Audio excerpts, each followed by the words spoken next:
후반부로 갈수록 메시지가 계속 축적이 되기 때문에 내용들이 조금씩 더 깊어집니다. 그래서 오늘도 사실은 굉장히 중요한 내용들을 다룰 겁니다.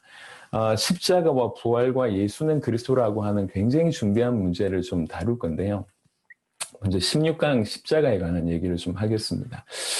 십자가에 대한 일반적인 내용들은 여러분들은 너무 잘 아시겠지만, 그래도 이제 평신도 입장에서 제가 느낀 걸 한번 한번 전달을 해보면요. 분명히 예수님이 나를 위해서 십자가에서 죽었다. 나쁜 말이 아니에요. 좋은 말인데, 나하고 별로 상관이 없는 듯한 느낌?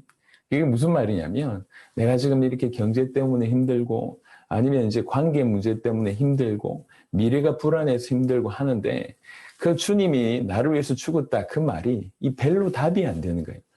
무슨 말이냐면 내 인생의 문제와 그분이 십자가에 죽으심과 이게 연결이 선명하지 않다 보니까 나는 지금 이렇게 이런 문제 가운데 너무 힘들어 하는데 내 죄를 위해서 십자가에서 죽었다. 이 말이 좋은 말이지만 내 생활에 전혀 영향을 끼치지 못하거나 힘이 안 되는 그런, 저뿐만 아니라 성도들 입장에서 충분히 그렇겠다.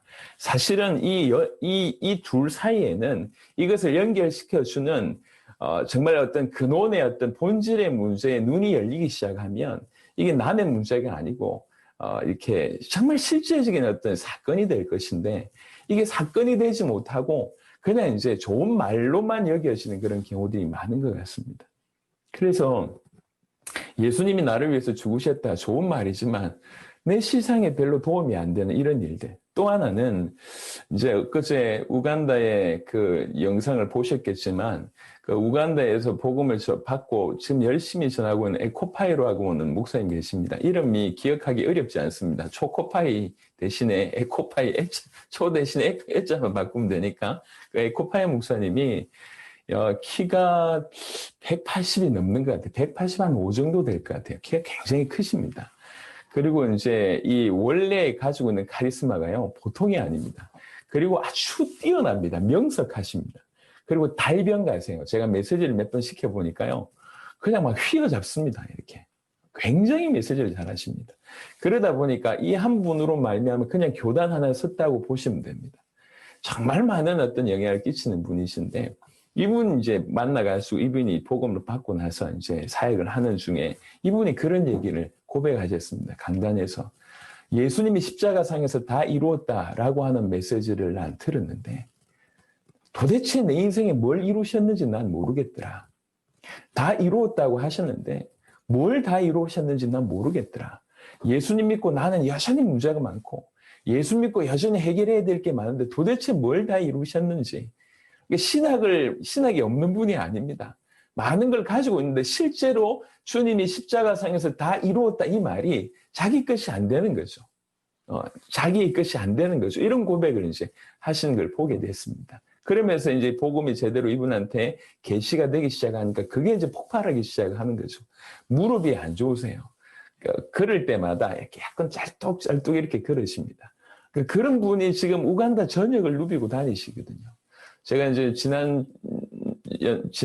지난해 초에 우간다를 갔다 왔는데 정말 도로 상황이 힘들어요.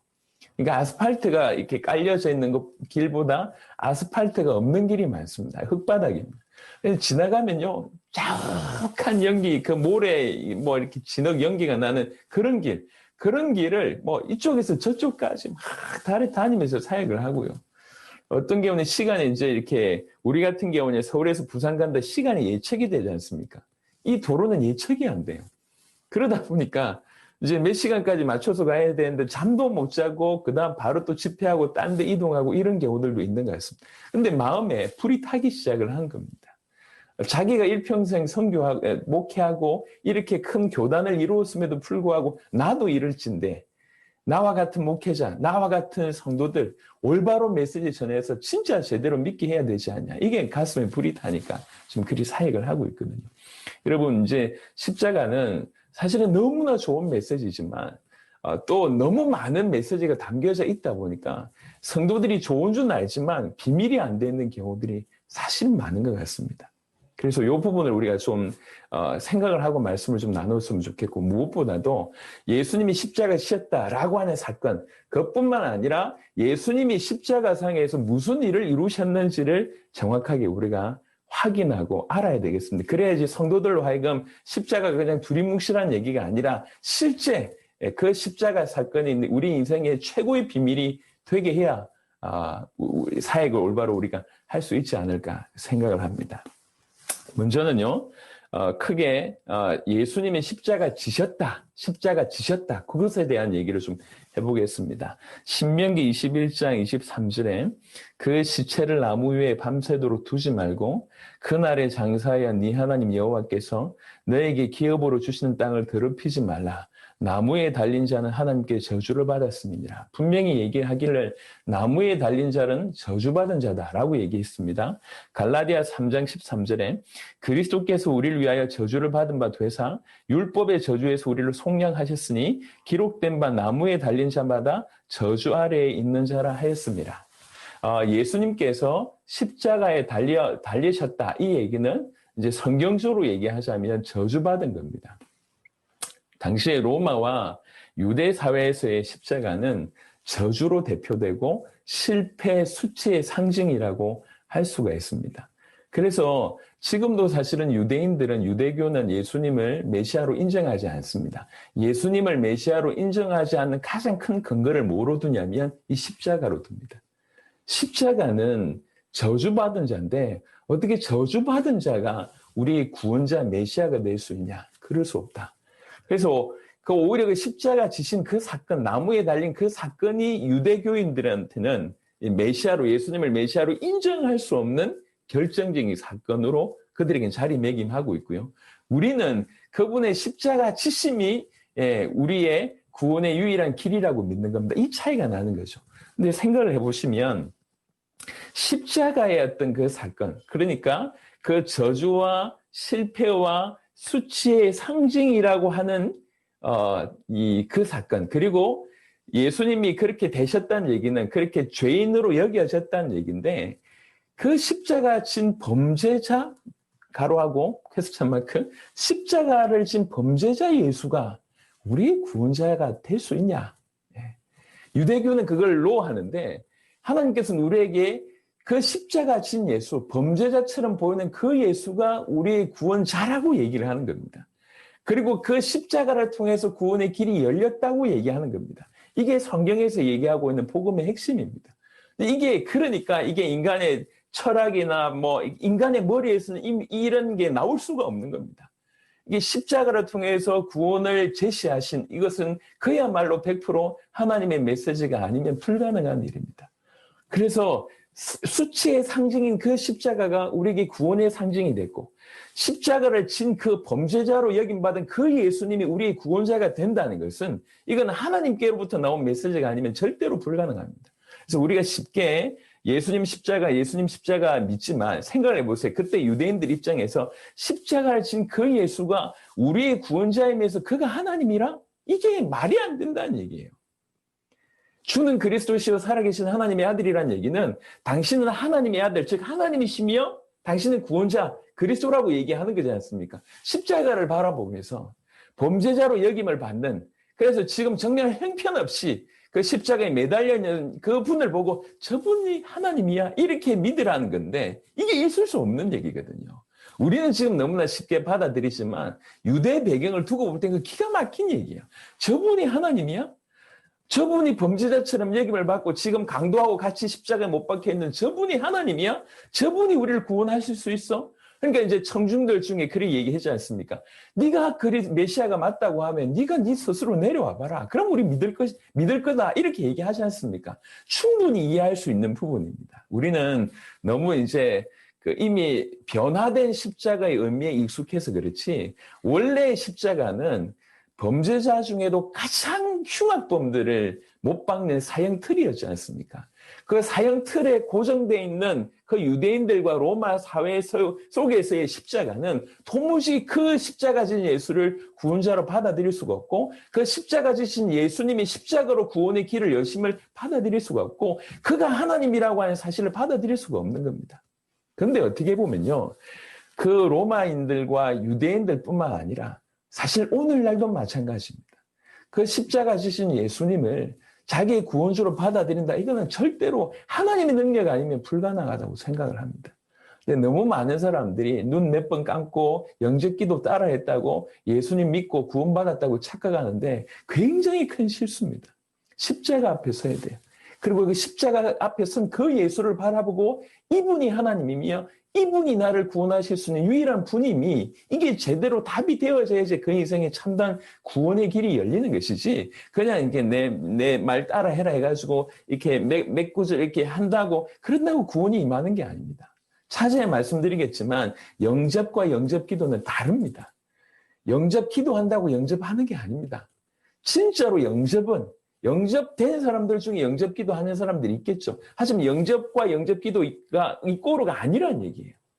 너무나 이래서 이 복음이 지금 땅바닥에 좀 떨어져 있습니다. 폐일은하고 다시 한번 원래 그 상태로 우리가 십자가를 안다고 하면 그 사형틀이라고 할 수는 최고의 수치와 어떻게 보면 최고의 저주와 최고의 실패를 당한 그 예수님이 나의 하나님이다. 이렇게 받아들여진다.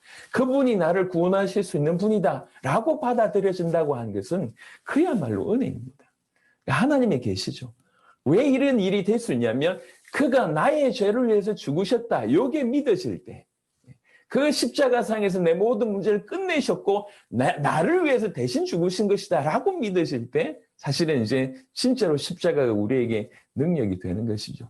근데 유대교가 그 저주를 받은 그분이 우리 구원자일 수 없다라고 주장한 것은 어떻게 보면 지극히 인간적인 입장에서는 맞는 표현일 수도 있습니다. 예수님은 우리를 위해서 십자가에 지셨습니다. 그 말은 우리를 위해서 저주를 받으셨다는 얘기입니다. 우리는 저주받으신 그분, 눈으로 볼 때는 실패와 실패, 저주와 저주, 수치와 수치를 당하신 그분을 이렇게 범죄자로 여김받은 그분을 우리는 나의 주요, 나의 구원자요, 그분을 하나님으로 믿는 것입니다. 십자가 지셨다라고 하는 의미를 잠시 좀 살펴봤고요. 십자가 지셨다는 얘기는 저주를 받았다는 얘기고 히브리 12장 2절에 믿음의 주요 또 온전하게 하시는 이인 예수를 바라보자. 그는 그 앞에 있는 기쁨을 위하여 십자가를 참으사 부끄러움을 개의치 아니하시더니 하나님 보좌 우편에 앉으셨느니라. 어떤 것보다 이 십자가 자체가 얼마나 큰 부끄러움인지 수치인지를 이렇게 보여주셨습니다. 우리를 건져내시기 위해서 최고의 수치와 부끄러움을 개의치 아니하셨다. 이렇게 얘기하셨고 빌립보 2장 8절에 사람의 모양으로 나타나서 자기를 낮추시고 죽기까지 복종하셨으니 곧 십자가에 죽으심이라. 이것은 십자가는 어떻게 보면 십자가 지셨다고 한 그 자체는 예수님이 저주를 받으신 것이며 최고의 수치를 당하신 것이며 또 한편으로는 예수님의 최고의 복종, 최고의 낮아지심의 모습이라고 할 수가 있습니다. 철저하게 하나님의 뜻, 아버지의 뜻에 복종해서 우리를 건져내시려고 복종하신 그런 모습이다. 볼 수가 있습니다. 그래서 십자가만 예수님의 모습이 아니라 예수님의 인생 자체가 십자가 지는 인생이었다고 우리가 볼 수가 있습니다. 그러니까 예수님이 십자가 지셨다. 이게 도대체 어떤 의미냐라고 얘기할 때 그건 그가 우리를 위해서 저주받았다는 얘기고 최고의 수치를 감당했다는 얘기고 철저하게 우리를 위해서 낮아지셔서 복종하셨다라고 하는 것으로 이해할 수가 있습니다. 또 로마서 5장 8절 한 구절 보겠습니다. 로마서 5장 8절입니다. 로마서 5장 8절 우리가 아직 죄인 되었을 때에 그리스도께서 우리를 위하여 죽으심으로 하나님께서 우리에 대한 자기의 사랑을 확정하셨느니라. 이 십자가는 우리가 익히 알기로 하나님의 공의와 하나님의 사랑이 드러난다고 얘기를 합니다. 하나님은 의로우신 분이십니다. 의로우신 분이시기 때문에 죄를 참으실 수가 없습니다. 그러니까 십자가는 어떻게 보면 절대로 하나님께서 죄를 없이 하지 않는다. 죄에 대해서 하나님께서 어떤 마음을 가지고 있는지 노골적으로 세상으로 하여금 심판으로 드러낸 사건입니다. 그러니까 하나님은 절대로 죄를 이렇게 눈 감아 두시지 않으십니다. 죄에 대해서 하나님께서 얼마나 마음에 힘드시고 죄에 대해서 얼마나 분노하시는지가 십자가상에서 그대로 드러난 겁니다. 그럼에도 불구하고 그 의로우신 하나님께서 의로우신 하나님께서 본인도 의롭지만 그 죄인을 어떻게 하면 의롭게 할 수 있냐는 거죠. 하나님께서 의로우신 하나님이 자기 공의도 지키면서 이 죄인도 어떻게 의롭게 할 수 있느냐. 그게 사실 십자가상에서 드러난 겁니다. 로마서 5장 8절 읽었는데 조금 이따 설명하고요. 한 구절 보시고 보겠습니다.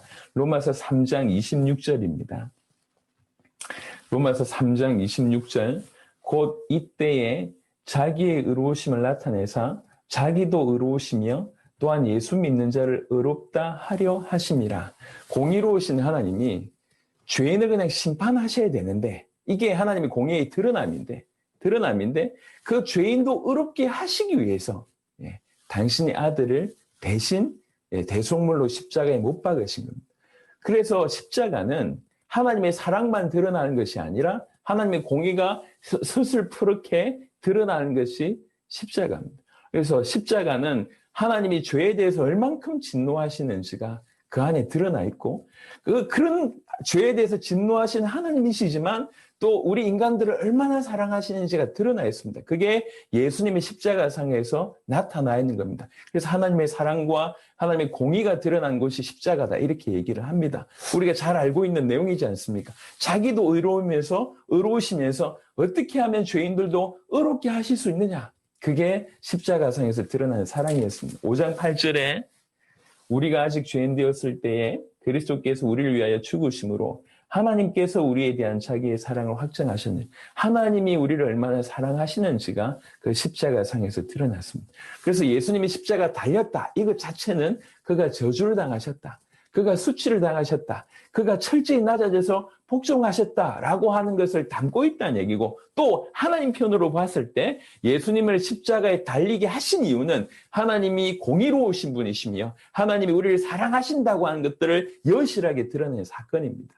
여기서 절대로 하나님의 공의를 빼면 안 됩니다. 오늘날 수많은 사람들은 하나님의 사랑만 강조하다 보니까 여전히 자기 인생을 변화시키지 않으려고 합니다. 십자가는 하나님의 사랑만 있는 것이 아니라 하나님이 죄에 대해서 얼마나 진노하시는지가 그대로 드러나 있는 것입니다. 그래서 하나님의 사랑만 있다고 하면 굳이 예수님 자기 아들을 십자가에 못 박을 이유가 없습니다. 그냥 다 용서하면 될 거 아닙니까? 왜 자기 아들을 십자가에 못 박았냐? 하나님이 죄에 대해서 얼마나 진노하시는지에 대한 표현입니다. 모든 인생들의 죄에 대해서 하나님께서 얼마나 진노하시냐. 그러니까 그 진노하심으로 자기 아들에게 다 퍼부으신 것이 어떤 표현으로 얘기하자면 극적으로 자기 아들을 죄 없는 자기 아들을 죄 있는 모양으로 만드셔서 모든 저주를 그 자기 아들에게 부으십니다. 얼만큼 죄에 대해서 진노하시냐. 그게 십자가상에 드러나 있고 그럼에도 불구하고 하나님이 우리를 얼마나 사랑하시냐. 그게 십자가상에서 드러나 있습니다. 그래서 하나님의 사랑과 하나님의 공의가 이렇게 만나는 접점이 십자가다라고 우리가 성경에서 얘기를 하고 있습니다. 자, 그래서 이제 십자가 지신 예수에 대한 얘기를 좀 했고요. 그럼 왜 십자가를 지셨는가? 그리고 세 번째는 십자가상에서 무슨 일이 벌어졌는가? 그 얘기를 두 번째, 세 번째가 좀 겹치는 것이긴 하지만 좀 보시도록 하겠습니다. 일단 십자가를 지신 이유, 우리를 위해서 대신 죽으신 이유는 우리 죄를 위하여다라고 하는 구절들이 여러 구절들이 있습니다. 고린도전서 15장 3절에 내가 받은 것을 먼저 너에게 전하였노니 이는 성경대로 그리스도께서 우리 죄를 위하여 죽으시고 그냥 자연사한 게 아닙니다. 어쩌다가 십자가 지신 게 아닙니다. 성경대로 예언된 그대로 성경대로 그리스도께서 우리 죄를 위하여 죽으셨다라고 말씀하고 있습니다. 그냥 어쩌다가 상황이 그렇게 돼서 돌아가신 것도 아니고 자연사 하신 것이 또 아닙니다. 우리 주님은 우리를 위해서 죽으시고 우리 주님은 우리 죄를 위해서 죽으시되 이거 성경 그대로 성경에 예언된 대로 우리를 위해서 죽으셨다고 얘기하고 있습니다. 로마서 4장 25절에 예수는 우리가 범죄한 것 때문에 내줌이 되고 우리의 범죄 때문에 우리의 죄를 위해서 내줌이 되었다고 얘기를 하고 있습니다. 나머지 후반부는 이제 부활에 설명할 때 좀 말씀을 드리도록 하겠습니다. 갈라디아 1장 4절에 그리스도께서 하나님 곧 우리 아버지의 뜻을 따라 이 악한 세대에서 우리를 건지시려고 우리 죄를 대속하기 위하여 자기 몸을 주셨으니 여러분 이제 우리를 구원하기 위해서 하나님께서 특별히 한 민족을 선택을 하셨습니다. 그 이스라엘 민족을 선택하셔서 그 이스라엘 민족을 다루시면서 사실 이 복음을 설명하기 위한 많은 힌트들을 그 이스라엘 민족의 삶 속에 이렇게 넣어두셨습니다. 그 중에 하나가요. 원래 이렇게 지파대로 이제 다 땅을 이제 조상의 땅들이 이제 분배받고 가문별로 땅이 분배받는데 사람이 살다 보니까 이 부자일 때도 있지만 넉넉하지 못할 때가 있지 않습니까? 그러면 이제 자기 재산을 이렇게 팔기도 하다가 결국 나중에 빚을 지면 그 빚 때문에 자기가 이렇게 스스로 노예가 되는 그런 일들이 벌어집니다. 스스로 노예가 되는 일들이 벌어지는데 노예가 되는 상황이 있을 때 이 사람하고 가장 가까운 사람, 예, 기업 물을 자라고 하는 개념으로 가장 가까운 사람이 그 사람을 꺼내줘야 될 의무가 있습니다.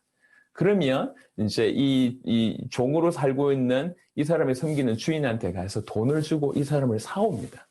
예, 노예됐던 사람을 돈을 주고 사온다는 거죠. 그 개념이 대속이라고 하는 개념입니다.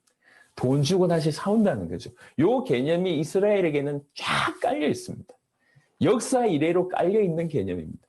그래서 누구보다도 대속이라고 하는 개념이 이스라엘 백성들은 선명하게 그의 피값으로 우리를 죄 가운데 또 사단 가운데서 건져내셨구나라고 하는 것들, 그의 피값을 우리가 죄 가운데 빠져있고 사단 가운데 빠져있고 죽음 가운데 빠져있었지 않습니까? 그 가운데서 우리를 건져내셨다는 겁니다. 이 대속이라고 하는 개념이 이스라엘 역사 전체에 깔려있어 있기 때문에 주님이 우리를 대신해서 죽으셨다, 그의 피로 우리를 대신해서 죽으셨다라고 얘기할 때 그 이해의 정도가 우리보다 훨씬 깊을 수밖에 없습니다. 이스라엘 역사 속에 이 복음을 소화할 수 있고 복음을 이해할 수 있는, 복음을 설명할 수 있는 수많은 것들을 그의 삶 속에 허락하신 거죠. 예를 들면 우리가 이제 삼중직 얘기할 때도 왕이며 선지자며 제사장이라고 한 이런 것들이 아주 저변에 깊이 깔려 있습니다. 그러면서 예수님이 참 메시아고 참 그리스도로 참된 왕이며 참 제사장이며 참 선지자라고 얘기할 때에 이분들이 이해될 수밖에 없는 것입니다. 그래서 우리 죄를 대속하기 위하여 자기 몸을 주셨으니, 고린도후서 5장 21절에 하나님이 죄를 알지도 못하신 이를 우리를 대신하여 죄로 삼으신 것은, 여러분 이 구절은 굉장히 유의해서 좀 보시면 좋겠습니다. 여기 보면 주체가 하나님입니다. 하나님이 죄를 알지도 못하시느니, 우리 주님을 얘기하는 거겠죠. 그리스도 예수님을 얘기하는 겁니다. 죄를 알지도 못하신 이를 우리를 대신해서 죄로 삼으셨다고 얘기합니다. 무슨 말입니까? 죄 자체가 되게 하셨다는 거예요. 그래서 예수님이 십자가에 달려 계실 때 그는 뭐냐면 십자가 달려 있을 때 그 주님은 죄 자체인 겁니다. 그래서 거기에 하나님의 진노를 다 쏟아 부으신 것이죠. 그래서 그냥이 아니라 죄 자체가 되게 하셨다. 조금 신학적으로는 어떤 표현인지 모르겠지만 우리가 이해하기 쉽게 조금 풀어내보면 그냥 죄악 덩어리로 만드셨다는 거죠.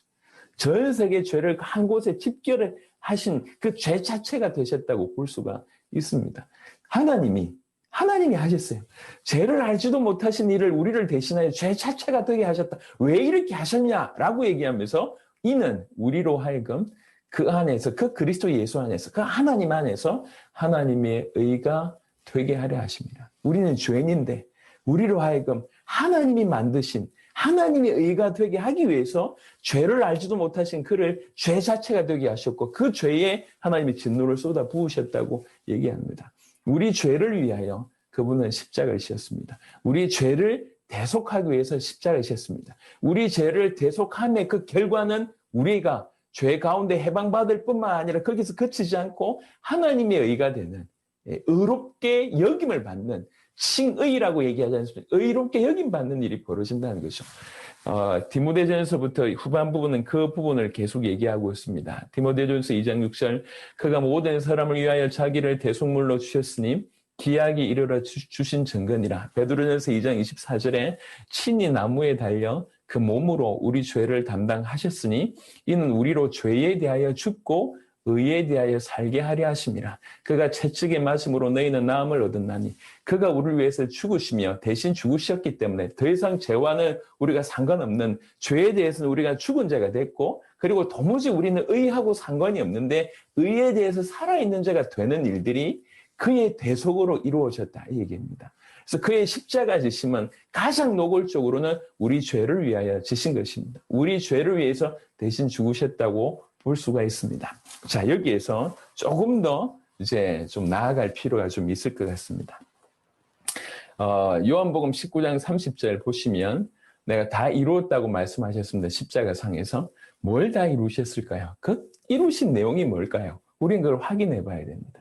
그래서 먼저는 조금 전에 읽었던 그 우리 죄를 위해서 죽으셨다. 그거하고 동일한 부분으로 히브리 9장 12절에 염소와 송아지의 피로 하지 아니하고 오직 자기의 피로 영원한 속죄를 이루사 단번에 성소에 들어가셨느니라. 히브리의 표현으로는 이 십자가는 영원한 속죄의 어떤 사건이며 자기의 피로 영원한 속죄를 이루사 단번에 이루신 사건임을 얘기하고 있습니다. 그래서 그리스도께서 십자가를 지심으로 우리의 모든 죄를 영원히 해결할 길을 여셨다라고 볼 수가 있습니다. 우리 죄를 해결할 모든 길을 여셨다. 그래서 믿는 자에게는 영원한 속죄가 그대로 이루어진다고 볼 수가 있습니다. 그 십자가상에서 한 첫 번째 일이 우리의 죄를 해결하신 일이다 볼 수가 있는데, 이뿐만 아니라 다 이루었다고 하는 측면으로 지금 살펴보겠습니다. 이뿐만 아니라 우리 히브리 10장 19절 20절 한번 보시도록 하겠습니다. 그러므로 형제들아, 우리가 예수의 피를 힘입어 성소에 들어갈 담력을 얻었나니 그 길은 우리를 위하여 휘장 가운데로 열어놓으신 새로운 살 길이요 휘장은 곧 그의 육체니라. 여러분 알고 있는 내용인데 그래도 우리 성도들에게 설명을 해야 되니까요. 제가 이제 성도들이라고 생각하고 설명을 해보겠습니다. 우리가 익히 알듯이 하나님의 성소 안에 이게 지성소가 있지 않습니까? 이 지성소 안에 언약궤가 있습니다. 그 언약궤 뚜껑이라고 할 수 있는 그 속죄소 위에 하나님이 이제 임재를 하시는 걸로 우리가 알고 있죠.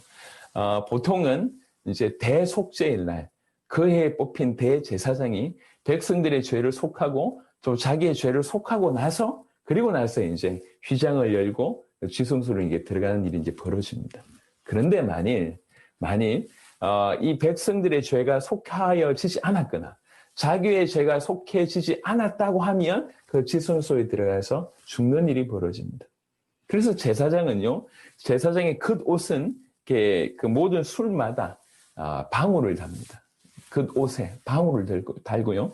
이 사람이 들어갈 때에 이렇게 줄을 묶고 들어간다고 합니다. 왜 그러냐면 들어가서 죄가 해결되지 않아서 죽게 되면 이 사람 꺼내야 될 건데 꺼내려고 들어갔다 다 죽을 거 아닙니까? 그래서 사인을 줘보고 움직이지 않는다. 그러면 이제 줄로 끄집어내는 겁니다. 이런 상황이에요. 요게 하나님을 만난다. 적어도 예수님이 오시기 전에 하나님을 만나러 간다라고 하는 것의 의미입니다. 여러분이 만약에 그 해에 뽑힌 대제사장이라고 한번 생각을 해봅시다. 여러분들이 지성소를 뚫고 들어간다. 어떤 마음으로 들어가겠습니까? 아싸, 이런 마음으로 들어가겠습니까? 어떤 마음이겠습니까? 들어갈 때. 당연히 그 하나님의 영광을 이제 대면해야 되기 때문에 너무 감사한 마음이지만 그보다 더 큰 마음은 두려움일 겁니다. 왜 그러냐면 내 죄가 해결이 안 돼서 죽는 거는 그래도 이해하지만 백성들의 죄가 해결이 안 돼서 내가 대신 죽는다. 이거는 왜 백성들이 대표로 지금 들어가니까요. 기가 막힐 거 아닙니까? 항상 들어감에 있어서 하나님을 만나는 것은 두려움이었습니다. 자, 요런 배경 가운데 예수님이 십자가를 지십니다. 그 예수님 십자가 지셨는데 무슨 일이 벌어졌냐면 십자가 지실 때 여러분 여러 사건을 여러분 알고 계실 것입니다. 그 중에 이제 누가복음이나 이런 데 많은 흔적이 있는데 예수님 십자가 지실 때 대낮인데 하늘이 너무 어두워지고 그리고 이제 지진이 나다 보니까 바위가 터지고 그리고 무덤이 열리고 죽은 자가 일어나고 그 죽은 자가 상당수 또 예루살렘에 들어가는 일이 있었습니다. 그러나 이 모든 것 외에 한 가지 일이 더 벌어집니다. 누가복음 23장을 한번 보겠습니다.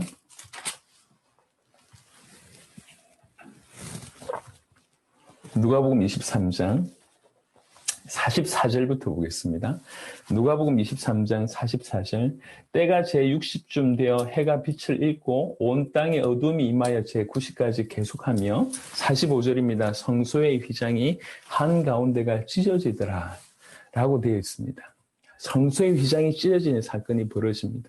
근데 이제 다른 본문에 보면 다른 여러 성경의 흔적을 보면 이 휘장이 이렇게 밑에서 찢어진 게 아니라 위에서부터 찢어졌다고 하고요. 성경을 조금 연구해 보면 이 휘장의 두께가 사람 손으로 찢을 수 있는 두께가 못 됩니다. 굉장히 두껍습니다. 그러니까 그걸 이 하나님께서 찢으셨다라고 밖에 내 설명이 안 되는 부분입니다. 성소의 휘장이 찢어진 거죠. 그러면서 그 배경을 가지고 다시 히브리 오늘 읽었던 본문을 보시면 히브리 10장 19절 20절 특별히 20절에 보니까 뭐라고 얘기하냐면 그 길은 우리를 위하여 휘장 가운데로 열어놓으신 새로운 살 길이요라고 얘기합니다. 그러면서 뭐라고 얘기하냐면 휘장은 곧 그의 육체니라 라고 얘기합니다. 휘장이 그의 육체다. 휘장이 찢어졌다는 얘기는 휘장 가운데로 열어놓으셨다는 얘기는 자기 몸을 찢으심으로 열어놓으신 새로운 길인데 그게 살 길이라고 얘기합니다. 새로운 길, 살 길이 그의 육체를 찢으심으로 열려졌다는 거죠. 그의 육체를 찢으심으로 새로운 길, 살 길이 열려졌는데 그 살 길, 새로운 길이 뭐냐면 아버지께로 갈 수 있는 길입니다. 그래서 누구든지 예수의 피를 힘입어 성소에 들어갈, 좀 하나님께 나아갈 담력을 얻게 됐다. 왜 그러냐? 그가 그의 몸을 찢으심으로 휘장을 열어 제꼈기 때문에 누구든지 그의 이름을 힘입어 그의 피를 힘입어 하나님께 나아갈 수 있다. 하나님께 나아갈 수 있는 길이 열렸다라고 얘기한 것이 지금 히브리 10장 19절부터 20절의 내용입니다. 예수님께서 십자가에 지시면서 다 이루었다고 얘기할 때에 우리 모든 죄를 해결하셨다라고 하는 의미가 가장 강력하게 들어있지만 동시에 우리로 하여금 하나님을 만날 수 있는, 사실은 지금까지 계속 이 얘기를 했습니다. 우리가 우리 인생 가운데 수많은 문제가 오는 가장 결정적인 요인이 세 가지임을 얘기하고 그중에 우리가 조금 더 생각을 해볼 수 있는 건 뭐냐면 결국 하나님을 떠나서 우리 인생의 모든 문제가 왔다라고 설명할 수 있습니다. 모든 좋은 것, 모든 선한 것, 모든 귀한 것이 그분께로 오지 않습니까? 그분에게 단절이 됩니다. 물론 불신자들도 받을 수 있는 일반 은총은 있지만 그거 말고 사실은 특별한 은총, 은혜 은총들은 다 끊어진 거 아닙니까? 그러니까 하나님을 떠나서 인생 가운데 모든 문제가 왔다는 것이 우리가 지금까지 얘기했던 것 중에 아주 중요한 포인트였습니다. 우리는 하나님을 만나야 됩니다. 하나님을 우리 스스로 만날 수가 없습니다. 그래서 하나님과 인간 사이에 중보자가 없으면 우리는 절대로 하나님을 만날 수가 없습니다. 근데 우리가 하나님의 어떤 하나님께로 갈 수 있는 길이 없기 때문에 하나님이 육신을 입고 이 땅에 오셔서 중보자의 역할을 감당해 주신 것이죠. 오직 그를 통해서만 아버지께로 갈 수 있습니다. 그를 통해서만 아버지께로 갈 수 있는 길을 그가 십자가상에서 여셨다는 얘기입니다. 십자가로 자기 육체를 찢으심으로 하나님을 만날 수 있는 길을 여셨다. 이렇게 우리가 볼 수가 있습니다. 그리고 골로새 2장 한 절 더 보겠습니다. 골로새서 2장 15절입니다. 이 부분은 조금 좀 설명이 좀 필요할 것 같은데요. 골로새 2장 15절 통치자들과 권세들을 무력화하여 드러내어 구경거리로 삼으시고 십자가로 그들을 이기셨느니라 라고 되어 있습니다. 십자가로 사단의 머리를 깨뜨렸다고 볼 수가 있는데요. 어떤 분들은 이렇게 표현을 합니다. 십자가에 죽으셨을 때 사단은 웃고 있었을 것이다.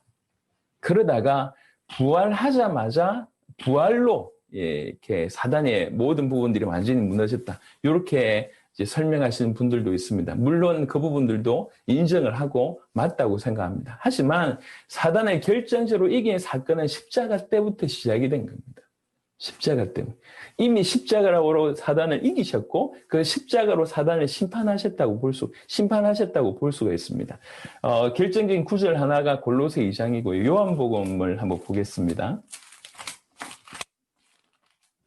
요한복음 12장 31절 32절 보겠습니다. 요한복음 12장 31절 32절 이제 이 세상에 대한 심판이 이르렀으니 이 세상의 임금이 쫓겨나리라. 내가 땅에서 들리면 모든 사람을 내게로 이끌겠노라 하신 십자가는 사실은 심판이 시작된 사건입니다. 물론 그 상황에 그 십자가로 사단이 완전히 없어졌다. 이건 아닙니다. 하지만 십자가로 완벽하게 승리를 선언한 사건이시죠. 심판이 시작됐다고 볼 수가 있는 것입니다. 요한복음 16장 11절에 심판에 대하여라 함은 이 세상 임금이 심판을 받았습니다. 이렇게 봅니다. 그러니까 십자가상에서 사단을 이겼다라고 얼마든지 우리가 선포할 수 있다는 것이죠. 물론 사단의 어떤 인지나 실제로 그 권세의 무력함은 부활로 완성이 됐다. 이렇게 많이 주장을 하시는데 그 부분도 충분히 일리 있다고 개인적으로 생각합니다. 이건 뭐 신학자들이 다뤄야 될 부분이지만 그래도 십자가상에서 하나님을 만나는 길이 열렸고 또 우리의 죄를 해결할 길이 열렸고 또 사단의 어떤 권세를 무력화하는 사단을 이기는 길이 열렸다라고 우리는 십자가상에서 그런 일이 일어났다라고 얘기할 수 있는 겁니다. 그래서 예수님이 십자가 지셨다. 그 사실도 중요하지만 더 중요한 건 뭐냐면 이 십자가상에서 무슨 일이 벌어졌는가 이 얘기입니다. 이 십자가상에서 우리의 죄가 해결이 되고 이 십자가에서 하나님 만나는 길이 열렸고 이 십자가로 사단을 이기는 그런 일들이 일어났다는 것입니다. 그것이 결정적으로 확정된 것이 이제 부활로 확정이 됐다고 볼 수가 있습니다. 골로새 1장 20절에 그의 십자가의 피로 화평을 이루사 만물 곧 땅에 있는 것들이나 하늘에 있는 것들이 그로 말미암아 자기와 화목하게 되기를 기뻐하심이라. 십자가상에서 화평을 이루셨다고 얘기합니다. 원수된 우리가 하나님을 만나서 하나님과 다시 화목할 수 있는 그 길을 십자가로 여셨다고 얘기합니다. 로마서 8장 3절 4절에 보면 율법이 육신으로 말미암아 연약하여 할 수 없는 그것을 하나님은 하시나니 곧 죄로 말미암아 자기 아들을 죄 있는 육신의 모양으로 보내어 육신의 죄를 정하사 육신을 따르지 않고 그 영을 따라 행하는 우리에게 율법의 요구가 이루어지게 하려 하심이라. 우리를 대적하는 그런 율법의 요구를 그 십자가로 충족시키셨다. 라고 볼 수가 있습니다. 우리는 절대 그 율법의 요구를 충족시킬 수가 없습니다. 주님이 철저하게 순종하심으로, 죽기까지 순종하심으로 그 율법의 요구를 이루셨다고, 그 십자가상에서 이루셨다고 볼 수가 있습니다. 그래서 크게는 예수님의 십자가로 우리 주신 일들이 너무 많지만, 이렇게 뭐 십자가의 메시지가 수만 가지, 수십만 가지 영원할 정도로 그 안에 담겨져 있는 메시지는 크고 많다고 생각을 합니다. 하지만 그 중에 가장 큰 것을 논한다고 얘기할 때 우리가 지금까지 십자가는 우리를 구원하기 위한 부분이라고 해석을 한다고 하면 십자가로 말미암아 구원이라고 얘기하는 것은 다른 말로 구속이라는 얘기고 다른 말로 얘기해서 어디에 심각하게 빠져 있는데 거기서 건져냈다는 얘기잖아요. 어디에 지금 빠져 있습니까? 죄 가운데 빠져 있습니다. 사단의 자녀되어 있습니다. 하나님을 떠나서 죽음 가운데 또 지옥이 예비된 그런 이 백성들이지 않습니까? 거기에서 건져낸 겁니다. 어느 때 이런 일이 벌어졌냐? 십자가상에서 이 일이 벌어졌다는 거죠. 우리 죄가 해결되고 하나님 만나는 길이 열리고 또 사단을 이기는 그것이 바로 그 십자가상에서 예수님 요한복음 19장 30절에 말씀하셨던 것처럼 다 이루셨다는 거죠. 그래서 이런 결과로 다시 하나님과 화목하게 됐고 또 율법의 요구가 이루어졌다고 볼 수가 있는 것입니다. 그래서 사도행전 2장 36절에 그런즉 이스라엘 온 집은 확실히 알시니 너희가 십자가에 못 박은 이 예수를 하나님이 주와 그리스도가 되게 하셨느니라. 그가 그리스도이시기 때문에 십자가에 못 박은 그 예수를 그리스도 되게 하셨고 십자가에 못 박히신 그 예수가 그리스도라는 얘기십니다. 사도행전 4장 10절 너희와 모든 이스라엘 백성들은 알라 너희가 십자가에 못 박고 하나님이 죽은 자 가운데서 살리신 나사렛 예수 그리스도 이름으로 이 사람이 건강하게 되어 너희 앞에 섰느니라. 너희가 십자가에 못 박고 하나님이 죽은 자 가운데서 다시 살리신 나사렛 예수 그리스도 이름이라고 얘기합니다. 그가 바로 그리스도이십니다. 자, 이제 조금 정리를 한번 해보면요. 아까 제 서두에 좀 말씀을 드렸던 것처럼 십자가상에서 예수님이 십자가에 지신 사건 자체도 중요하지만 십자가상에서 무슨 일이 일어났는지를 우리가 정확하게 알고 또 중요한 건 뭐냐면 성도들의 삶이 이 십자가와 어떻게 연결되어져 있는지가 전달이 되어져야 됩니다. 제가 이제 지난 시간 동안 말씀을 계속 드렸는데요. 성도들로 하여금 정말 대면하게 해야 합니다. 우리 인생의 모든 문제가 육신적으로 볼 때는 어떤 돈의 문제인 것처럼 보이고 정치의 문제인 것처럼 보이고 사람들이 나를 이해 못하는 문제인 것처럼 보이고 아니면 그 외에 우리 자녀가 속을 썩이고 뭐 해결해야 될 일이 많고 뭐 숙제가 너무 많고 사역이 너무 많고 다양하게 이제 수만 가지 어떤 문제로 보지만 사실 이 모든 문제의 근원은 결국 우리의 죄 때문에 모든 문제가 왔다는 것이며 내가 하나님을 떠나서 이 모든 문제가 왔다는 것이며 사단의 영향 때문에 이 모든 문제가 왔다고 하는 요것에 대해서 우리 인생들로 하여금 대면하게 해야 됩니다. 이것이 내 모든 문제의 출발이구나 알게 해야 됩니다. 마치 한 명 한 명 이제 병원에 가서 보통은 이제 건강검진을 받지 않습니까? 건강검진을 쭉 받고 문제 있는 사람들이 의사가 이제 당신 이러이러한 것 때문에 이러이러한 증상이 나타나니까 이렇게 치유받으십시오. 라고 얘기하는 것처럼 우리가 한 번은 복음 앞에 건강검진 받듯이 우리 모든 문제가 출발이 이것이구나라고 하는 것들이 대면되게 돼야 됩니다. 그렇지 않으면 십자가가 그렇게 간절하게 와닿지 않을 겁니다. 나는 지금 당장 돈이 없는데 자꾸 십자가 얘기하니까 답이 안 되는 거죠. 나는 지금 당장 망할 것 같고 사람들이 나를 욕해서 내가 힘들어 죽겠는데 십자가 얘기하니까 답이 안 되는 것 같습니다. 참 아쉬운 거는 최근에 자살한 연예인들 상당수가 기독교인입니다. 그것도 열심히 하는 기독교인이었습니다. 여러분 어떻게 생각하십니까?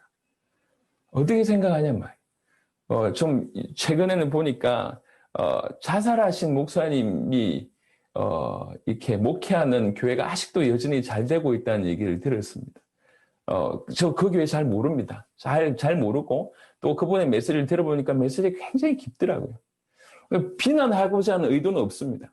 예, 그분이 뭐 어떻게 이런 비난하고자 하는 의도는 없는데 목사님이 자살한다 이 정도까지 갔다는 거는 우리가 생각을 해봐야 되지 않냐는 말이에요.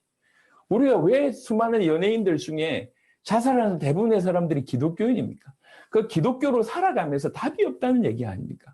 굉장히 그분들 열심히 했을 겁니다. 심지어는 간증자로 나와서 간증도 했을 것입니다. 꽤나 교회 활동 열심히 했을 것입니다. 예, 열심히 연예인이 교회 열심히 출석하다 보니까 이것도 이 행사도 가고 저 행사도 하고 이 간증도 하고 뭐 많이 했을 거 아닙니까? 또 목회자들의 주목을 받아서 많은 메시지를 받았을 거 아닙니까? 그런데 자살해요. 자기 문제가 왔을 때 전혀 답이 안 되는 거죠.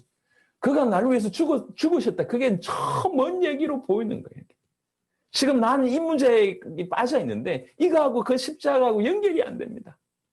한 번은 우리 모든 성도들이 십자가 앞에 가서 우리 문제가 뭔지를 보게 해야 됩니다. 정확하게 깨닫게 해야 됩니다. 하나님의 은혜죠. 그래야지 오직 그 십자가상에서 나를 위해서 그 십자가상에서 나의 죄를 해결하셨고 그 십자가상에서 내가 하나님 만난 길이 그 십자가상에 열렸고 그 십자가의 능력으로 내가 사단 가운데서 해방받았구나라고 하는 것들이 깨달아져야지 오직 십자가 얘기할 때 아주 강력한 파워 있는 그런 메시지와 어떤 원동력이 되는 것입니다. 지금 수많은 성도들이 십자가와 자기의 문제가 별개입니다.